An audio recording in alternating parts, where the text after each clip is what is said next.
नमस्ते, म नीरज ढुङ्गाना। म तपाईहरु जस्तै सामान्य मान्छे। न मलाई नेता हुनु छ, न मलाई मन्त्री हुनु छ, न मलाई केही हुनु छ। देशलाई राम्रो होस्, देश राम्रो बाटोमा जाओस् भन्ने बाहेक मलाई अरु केही पनि छैन, थिएन।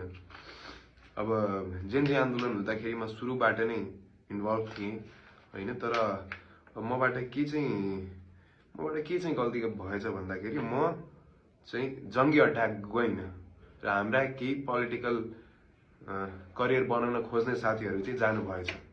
त्यहाँ गएर चाहिँ एक तरिकामा चाहिँ यो मुभमेन्ट नै हाइज्याक भयो। यत्रो ठूलो विध्वंस मचेपछि, यत्रो ठूलो आन्दोलन भइसकेपछि हाम्रो देशले यसको बापत केही न केही चाहिँ पाउनु पर्ने थियो। देश चाहिँ सही मार्गमा हिड्योस्, देश विकास भयोस्, युवाहरु चाहिँ विदेश पलायन हुनु नपर्योस्, देशमै राम्रो रोजगारी पायोस्, सामान्य जनताको चाहिँ तलब वृद्धि होस्, देशले साँच्चीकै निकास पायोस् भन्ने चाहिँ मेरो इच्छा थियो, गर्नु होला भन्ने थियो।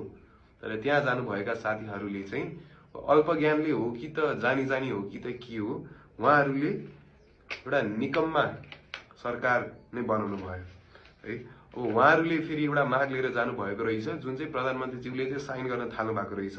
मेरो माग चाहिँ केही सुन्नु भएको छैन। मेरो माग भन्नाले जनताको यो देशको माग हो। के हाम्रो माग छ भनेर चाहिँ म एकचोटी तपाईहरुलाई अलिक क्लियर गरिदिन्छु है। हालसम्मका सबै भ्रष्टाचार छानबिन गर्न अधिकार सम्पन्न आयोग गठन गर। यो भनेको चाहिँ अहिलेसम्मको सबै भ्रष्टाचार छानबिन गर्नलाई, अब छानबिन गर्ने त अहिले पनि छ, कारबाही गरे पनि छ, तर यो ट्रान्सप्यारेन्ट भएन। हामीले यत्रो 3 महिनासम्म चाहिँ रिसर्चै गर्यौं, अध्ययन नै गर्यौं र अहिले हामीसँग चाहिँ यो एकदम भ्रष्टाचारलाई चाहिँ न्यूनीकरण गर्ने, जरैबाट चाहिँ कसरी उखेल्न सक्ने भन्ने एउटा सिस्टम पनि छ। त्यसको बारेमा म पछि छुट्टै भिडियो बनाएर पनि एक्सप्लेन गरौँला। यो भन्ने छ एउटा। स्थिर सरकारका लागि प्रत्यक्ष निर्वाचित कार्यकारी प्रधानमन्त्री निर्वाचन गर्ने।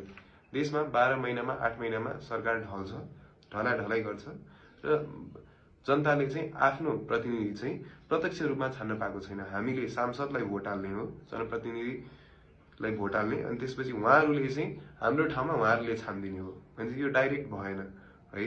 हामीले चाहिँ प्रत्यक्ष निर्वाचित कार्यकारी प्रधानमन्त्री होस् र देशमा चाहिँ 5 वर्ष सरकार होस् भन्ने चाहिँ हाम्रो कुरा थियो र हामीले पाउनुपर्छ। यत्रो सारो ठूलो आन्दोलन भएको छ, यत्रो मान्छेले ज्यान गुमाएका छन्, यत्रो भौतिक क्षति भएको छ, हाम्रा इतिहासका भनौं न एकदम महत्त्वपूर्ण संरचनाहरू चाहिँ जलेका छन्। सिंहदरबार जल्यो, सर्वोच्च जल्यो। यो जल्दाखेरि आँसु नै आयो हैन, एकदम नराम्रो लाग्यो, धेरैलाई चित्त दुख्यो र त्यसको बदलामा चाहिँ हामीले यो पाउनै पर्छ भन्ने चाहिँ मेरो धारणा र धेरै नेपालीको धारणा पनि यही होला, मैले थाहा पाए अनुसार। विदेशमा रहेका नेपाली नागरिकलाई मताधिकारको व्यवस्था गर। हाम्रो लगभग बजेट जति छ त्यति नै रेमिटेन्स भित्रिन्छ।